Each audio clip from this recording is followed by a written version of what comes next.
Bonjour, je me présente Gaston Bédard, président, directeur général du Conseil québécois de la coopération de la mutualité. Le Conseil québécois de la coopération de la mutualité souligne cette semaine la semaine de la coopération. Sous la thématique de l'effet coop, cette semaine met en valeur les retombées sociales et économiques que génèrent l'ensemble des coopératives mutuelles dans toutes les régions du Québec.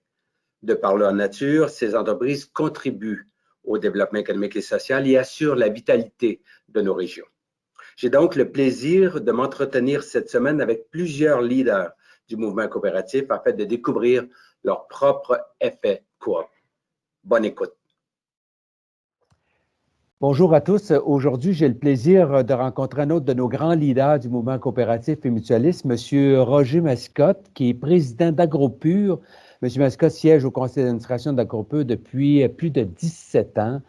Il a occupé d'ailleurs le poste de vice-président de 2017 à 2019. M. Mascotte a également été membre pendant plusieurs années du conseil d'administration du Conseil québécois de la coopération de la mutualité. Et je ne m'en voudrais de ne pas préciser qu'il est également propriétaire, copropriétaire, je devrais dire, avec son épouse, son fils et sa belle-fille de la ferme Mascotte Austin, située à Champlain, dans la Mauricie. Bonjour, M. Mascotte. Bonjour, Roger. Merci d'avoir accepté de nous donner un peu de ton temps pour cette entrevue. Salut, Gaston. Ça me fait bien plaisir d'être avec vous autres. Puis, écoute, le mouvement coopératif, on a ça dans nos veines, hein, puis de longues générations. Mon père a été là-dedans longtemps. Mon grand-père a été là-dedans et c'est une continuité. Le mouvement coopératif, ça, c'est... faut que ça continue. Et effectivement, je vois d'ailleurs votre père sur le mur ici du 6e parce que lui aussi a fait du bénévolat et a contribué au mouvement globalement au Québec, en plus de s'être impliqué dans le domaine agroalimentaire de façon assez assidue. Roger, juste en guise d'entrée de jeu, j'aimerais ça qu'on parle un petit peu d'AgroPure. C'est une des grandes institutions au Québec, AgroPure. Parlez brièvement d'AgroPure et puis aussi de l'impact sur l'économie du Québec, finalement, là, AgroPure. D'entrée de jeu, AgroPure, c'est une grande entreprise du Québec. C'est un fleuron du Québec, une coopérative laitière de plus de 300 membres, principalement au Québec. Et on a des membres dans les maritimes aussi, dans les provinces de la Nouvelle-Écosse, Nouveau-Brunswick, Terre-Neuve. Et avec un chiffre d'affaires oscillant au-dessus de 7 milliards de chiffre d'affaires, des 26 usines au Canada, 11 usines aux États-Unis, qui transforment au-delà de 6,5 milliards de litres de lait annuel, qui fait travailler d'ici un siège social à Saint-Hubert avec 6 500 employés au Canada et 2 500 employés aux États-Unis, et des producteurs dans toutes les régions du Québec qui sont membres. C'est un peu le portrait avec une gamme de produits de transformation. On est dans le lait, dans le fromage, dans les multitudes de produits qu'on peut se procurer. Et voilà, AgroPure a 80 ans d'histoire. 1938, la fondation d'AgroPure. Et aujourd'hui, on en fait notre fierté et on veut maintenir ce fleuron-là pour ses membres. Effectivement, quand j'ai la chance d'aller à l'épicerie, je prends le temps de regarder les nombreux produits d'AgroPure. Ça vaut vraiment la peine quand les gens disent on désire acheter Québec. Je pense qu'ils ont juste à prendre un peu de temps pour regarder ce que AgroPure produit en termes de produits qui sont des dérivés, là, parce qu'il y a de la transformation qui est à base de lait de base. Là, mais, bravo pour l'ensemble de ces produits. Un petit mot sur l'implication dans la communauté. Vous êtes quand même impliqué partout au Québec. Vous l'avez dit aussi, vous êtes à l'extérieur du Québec. Vous avez des usines importantes aux États-Unis. Vous êtes à l'extérieur du Québec, dans les maritimes également. Si je ne m'abuse, vous êtes aussi sur le côté de l'Ouest, mais corrigez-moi au besoin, monsieur. On a des usines dans toutes les provinces du Canada. C'est ça. Nous parlez un petit peu des retombées sur le plan communautaire ou au plan des collectivités plus particulièrement. Je sais que vous avez un intérêt à vous impliquer dans vos communautés. Laisserait nous en parler brièvement également. Puis c'est tellement important. c'est un mouvement incrusté, ça, la coopération. Hein? Une grande entreprise a besoin de sous pour se financer. On se tourne d'abord, on va voir Desjardins, un autre mouvement coopératif, qui fait travailler des gens. On finance des projets, qui fait travailler des gens, que ce soit dans tout le pays, qui travaillent dans l'économie. Et après ça, on a des membres producteurs de lait qui, eux autres, fournissent le produit de base pour faire cette transformation-là. Et tout ça crée de la valeur. On appelle ça une ristourne quand on émet des trop perçus dans nos coopératives. Mais là, ça redevient dans les milieux ruraux, partout, et qui retourne l'argent dans l'économie. Et c'est une roue sans fin.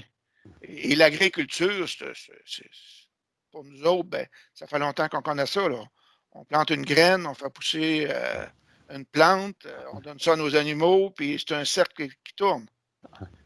Et la communauté, ben, elle peut s'élargir internationalement aussi. Là. On fait partie des organisations du CQCM, Socodevi qui fait des missions à l'externe, puis on n'a qu'à penser à l'Ukraine, où on a participé, ça fait déjà longtemps qu'on participe à des projets d'expansion pour redémarrer de l'industrie laitière en Ukraine. Puis je pense qu'il y a eu des beaux projets de fait aidés par AgroPure dans ces communautés-là. Ouais, effectivement, je sais qu'AgroPure est très impliqué dans la communauté, aussi à l'extérieur de notre continent de base. J'ai vu quelques projets sur lesquels vous participez, puis en même temps, vous semez la coopération un peu partout à l'extérieur du Québec, tout comme au Québec aussi. Je vais m'adresser à M. Mascotte, je dirais le commerçant d'une certaine façon, là, pour vendre un peu pourquoi qu'on devrait utiliser, acheter, s'intéresser à nos coopératives, nos mutuelles au Québec. C'est quoi les avantages d'utiliser davantage les produits, les services et les structures coopératives qui sont en place au Québec? Pour l'ensemble de la société québécoise. On n'a jamais été aussi populaire que ces temps-là. Le consommateur d'aujourd'hui, il veut savoir d'où vient son produit, quel transport a fait son produit. Et il veut avoir une proximité avec. Puis là, on a le cas COVID là, qui vient de nous arriver au mois de mars. C'est une pandémie exceptionnelle qu'on vient de connaître, que personne n'a vu venir. Mais tout le monde est en train de réaliser que la proximité, l'achat local fait partie de nos racines profondes d'être humain. Et quand on achète un produit, puis AgroPure a beau être une grande entreprise internationale, mais on est local en premier. On fait travailler des gens d'ici, on fait vivre une économie de proximité et on en fait profiter à toute la société. Un argent mis dans un produit d'AgroPure, on sait où va aller l'argent. C'est un cercle qui revient. Et c'est ça qu'est l'exemple de la coopération. Effectivement, AgroPure, je pense que c'est un exemple bien concret de quand on parle d'économie de proximité, on parle d'entreprise de proximité, puis d'accès à des produits, des services de qualité proches de chez nous, créés, puis organisés par des gens de chez nous. Je pense que vous en êtes un exemple, la grande famille d'AgroPure. J'aurais, M. Mascotte, une dernière question, si vous me permettez, Roger. C'est on est dans la semaine de la coopération. Notre thématique, c'est l'effet coop. Fait quelques mots pour AgroPure, ce que ça représente, l'effet coop. Écoute, l'effet coop, c'est nos racines, puis on se répète à le dire à notre conseil d'administration, à nos membres. On rencontre nos membres 5-6 fois par année, nous. Et on a un réseau, on appelle ça notre réseau d'animateurs. Et les gens aiment savoir ce qui se passe dans leur organisation. Et une coop, ça fait longtemps qu'on le sait, c'est un membre, un vote. Ça nous appartient. On a le droit de savoir, on a le droit de s'impliquer dans nos organisations. Et c'est pour nous autres et c'est aussi pour nos générations futures. Puis l'objectif des conseils d'administration d'une coop n'est jamais d'essayer de vendre cette propriété-là. C'est de la garder la plus pérenne possible pour la faire profiter à nos générations futures. Ouais. Je sais que vous, AgroPure, porte une attention particulière à l'animation de la vie associative. Vous êtes près de vos membres dans chacune des régions du Québec. Ça fait que ça, c'est un exemple. On sait aussi que l'agriculture, c'est la base de la vie. Ça fait que un gros merci d'avoir partagé, je dirais, votre vision aussi, vos préoccupations, puis pour vous, le modèle coopératif mutualiste au Québec. Merci beaucoup, Roger. Bon succès aussi dans la poursuite de vos activités. Je sais que c'est des années qui ne sont pas évidentes, des années difficiles, des années de remise en question pour s'assurer continuer à être à valeur ajoutée ou à création de valeur, comme tu l'as mentionné. À vous aussi, à la maison qui nous écoutez, un gros merci d'apprendre le temps de nous écouter. Je vous souhaite une bonne semaine à tous et toutes et je vous laisse le mot de la fin, M. Mascotte. Merci beaucoup, Gaston, puis merci à l'ensemble de l'organisation du CQCM de prendre soin de faire ces petits gestes-là pour faire la promotion du mouvement coopératif et de l'éducation. On peut continuer d'en faire. Semer une graine, on sait que ça va pousser un jour. Vous en êtes un exemple vivant par vos entreprises. Merci beaucoup. Encore Merci, bonne Gaston. fin de journée. Merci. Bye.